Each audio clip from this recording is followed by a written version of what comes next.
Ano, kung nilipat kayo, Akala ko ilagay ko sa ano. Oo, yun. sabi ko yan, agos pa naman eh. Hirapan.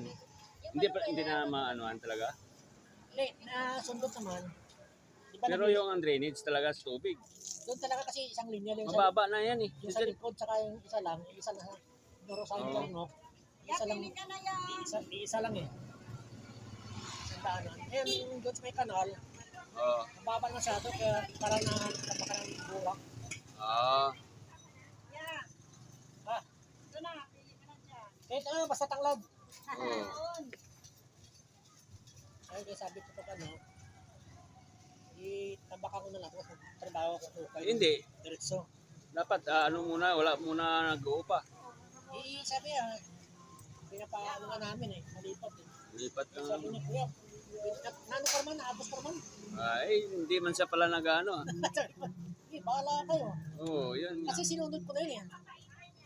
Bahala kayo. Namurahan kasi sila. Kaya nga, ano, kampante naman sila. Ayaw na bitawan. Isang nakakita nga 7,000 eh, tatlo ba? Oo. Diyos ko po. Sobrang mura. Naris sila doon. Matambak ako ngayon, tapos matambak ako ng drainage sa banyo. Tapos may pintong labas. Oo, doon na.